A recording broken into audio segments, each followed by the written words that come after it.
Former President Donald Trump's new social media platform, Truth Social, is expected to have strict content moderation practices in place to ensure it is a family-friendly online community. CEO Devin Nunes told Fox Business, "We want to be very family-friendly. We want this to be a very safe place, and we are focused on making sure any illegal content is not on the site." Well. It's just funny, and we've interviewed people on this show who we talked to Jason Miller, who was launching an alternative social media platform at one point. And they all say, and this happens when I talk to people in this space, conservatives especially, because they complained about the moderation on Facebook and Twitter, et cetera. And then I go, so this is a free speech site. You're going to let anything go? And they say yes. And I say, well, what about pornography? What about death threats? What about this? Well, not an end of that. What about this? And then you always get to this line where it's a tough call, and some people are going to like the decision you make, and others would not. But they're pretending that these things are easy, and they're not easy. Yeah, I mean, the easy hit is that this feels like what a lot of liberals have been saying for a long time, which is that conservatives complaining about snowflakes and safe spaces are just as melty and invulnerable as any liberal, and that everyone wants to police their own borders. That they're just different, metrics by which they judge what is right and wrong. And so I don't have a problem with someone having a family-friendly space. It is the hypocrisy that's the issue. I think they're right to be concerned about a lot of the moderation guidelines. As a leftist, a lot of people in my political community feel like they have fallen on the wrong side of the algorithm and the wrong side of Twitter moderation and things like that. But I think realistically, having the battle lines be, you are a snowflake, you want a safe space, the colleges are ruining the backbone of our American youth, is just ridiculous. And we should talk more specifically about the kinds of communities we want to create and just be honest about it. Yeah, I agree completely. And also this site is going to rely on the very same liability protections that actually conservatives and many liberals, everyone seems to want to get rid of this Section 230. I think getting rid of Section 230 is a uniquely bad idea that people have not thought through very hard, because it would make it impossible to post on social media at all if you raised Facebook, Twitter, and Truth Social and all the rest. If you made it so that they could be sued for users' content,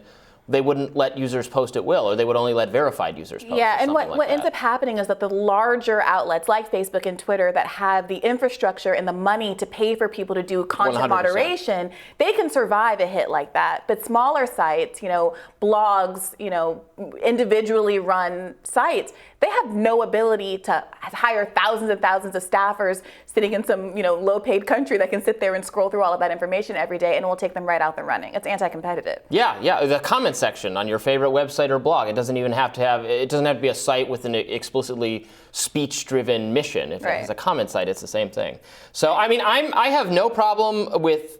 I'm interested to see how this site works. I think if you don't like the policies of the dominant site, I think it's a great idea to create your own, see how it works. And I do think there has been some very heavy-handed kind of colluding behavior, for instance, how Parler was treated by the web hosting services, and obviously Parler had a lot of really gross content on it, but so does Facebook. So they acted like Parler was uniquely responsible for the January 6th stuff being planned. That just wasn't true. You could find that stuff on they were live streaming it on Facebook. Yeah. And Facebook doesn't get taken out of the App Store. No, because Facebook and half of Mark Zuckerberg and half of Congress are good friends. Right.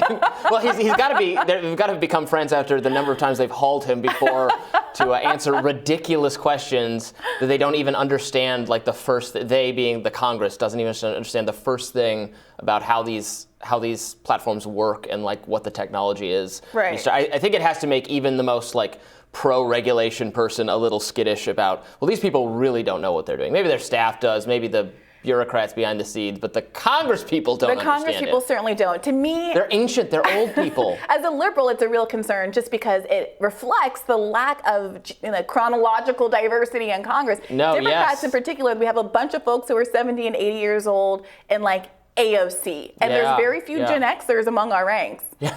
Which maybe, do you think that the lack of Gen X representation in our government is why we have no chill? No chill at all? That's the real problem. Although the conservatives have them. You've got your extremely chill Marco Rubio types. Your extremely chill Ted Cruz. This theory is falling apart. Yeah. But that was good while it lasted. I want to say to conservatives, go forth, enjoy your safe spaces. I support you. Yeah. Yeah. And right. And I have shared many of their, because we're criticizing them a little bit here, but I have complained about some of the moderation decisions made against both right and left. You're right, absolutely. There is questionable moderation being done. Sometimes it feels politically biased. Sometimes it just feels like incompetence. Yeah. Sometimes it feels like too many Karen-type people complaining about everything. Sometimes it feels like algorithms that don't understand what human speech is like. There's a variety of reasons it's not been great. I've been subject every now and then to moderation that I think is really dumb, and then I complain, and I go to the highest authority I can find, and I get it reversed. So who's the Karen now, Robbie? Yeah, no, who's the Karen now? That's me. There's a Karen in all of us. We have to repress that, the Karen inside all of us. But I'm interested to see how it'll be interesting to see if I wonder if they take action, because if this is a Trump-involved site, if they're going to take action against anti-Trump content. Probably they won't, like a baseline level of anti-Trump content, but then if you're saying really, really, really nasty things, maybe they want to do something about it. Well, there's one way to find out, Robbie. I think that's a better job for you. I'll start an anonymous handle. No one will be able to tell. Not Bree Joy. Are you? Not right. Not. Sort of what a finsta. Another term that our Congress does not quite understand what it is. Look, they're getting there. Okay, they're learning. And by the time they learn it, then it's going to TikTok. It's going to be just TikTok and whatever comes after TikTok, and it'll be which I will never learn. Exactly. So I can't judge them for not understanding. No. I'm just as old as they are from the standpoint of TikTok. Look, technology is moving fast. The rules are going to be changing frequently. We have to all have a little bit of patience with each other, I think, about these things.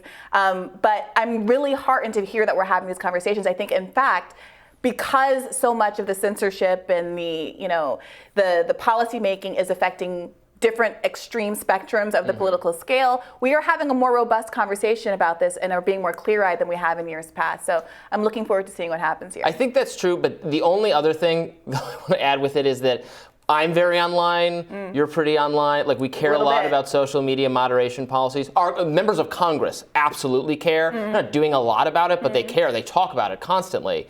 This is a subject of great interest to the mainstream media, conservative media, everyone in media.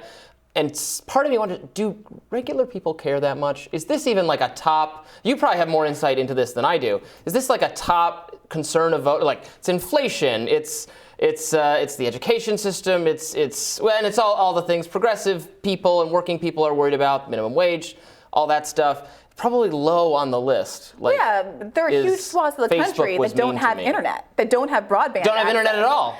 Yeah, I think I mentioned yesterday, I did 2 interviews over the weekend, one with a woman in West Virginia and one with a man in South Carolina. And both of those interviews were compromised by the fact that our connection kept dropping. And the guy in South Carolina had to drive to his library and sit outside and try to get a bandwidth because he couldn't get any in his home.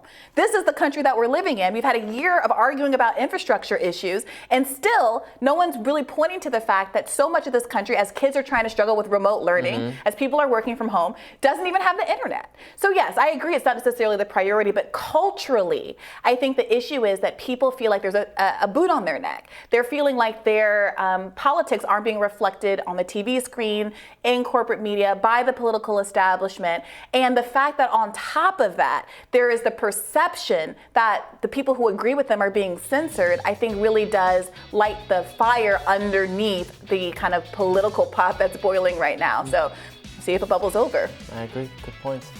But we'll have more Rising after this. Stay with us.